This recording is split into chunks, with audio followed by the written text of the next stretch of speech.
I'm going to do tracheostomy suctioning. But we first have to know that our patient does need it. And the way we will do that would be by seeing secretions or adventitious lung sounds. And so we decided that this patient does need suctioning, so we're going to check our physician's order and identify our patient, and then we're going to wash our hands. Then we're going to put our patient in Fowler or semi-Fowler's position if that's not contraindicated. And then we will wash our hands again. Oh, no, we'll turn our oxygen onto the proper setting, and then we'll wash our hands. And then we would put on a splash guard. So we'll say this is a splash.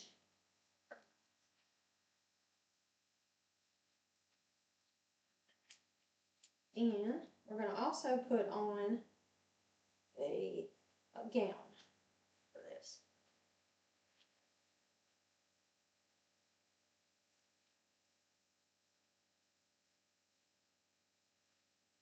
So this would actually be a splash guard, but yeah.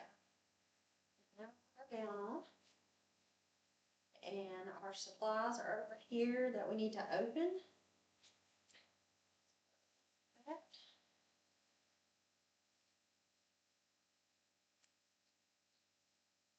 We explain to our patient what we're about to do.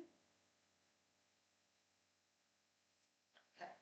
Now, we're going to open up our packet away from us. Pull out the contents. We have this that we can put our normal saline in. Now, our normal saline is new, so what we would do for this is we would just open it, put the date on it that we opened it and the time.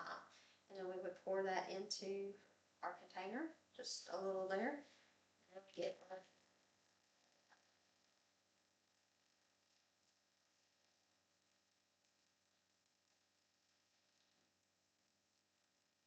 staying on the 1-inch border.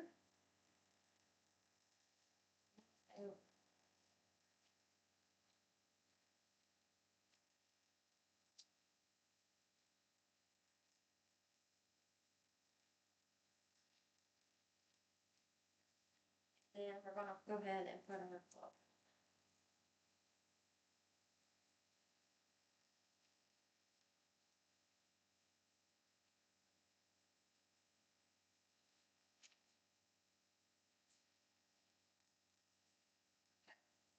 Now, we're moving out.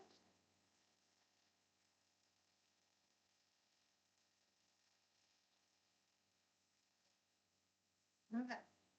The dominant hand is going to hold this part. This hand would hook this up to the actual suctioning. This hand is going to moisten the tube.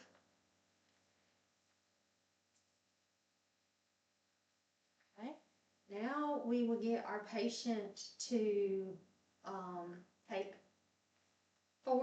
3 to 4 or 5, 3 to 6 is what it is, 3 to 6 deep breaths, if he's able to.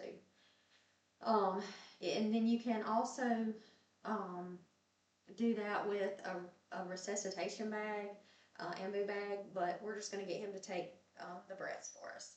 And then we can remove the oxygen off the patient and go ahead and insert. This goes in about 4 to 5 inches or until the patient coughs. And we never do the suction on the way down.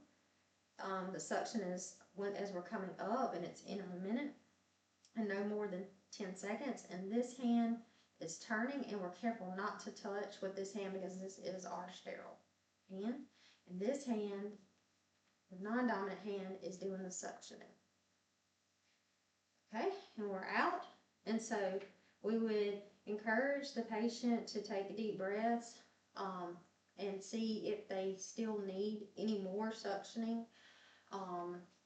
We can auscultate their lungs. We have our stethoscope on and check them, see if they need any more. If they do need more, we will not do this more than 2 passes, and we would let them take a 1 minute rest in between suctionings if they did need to be suctioned again.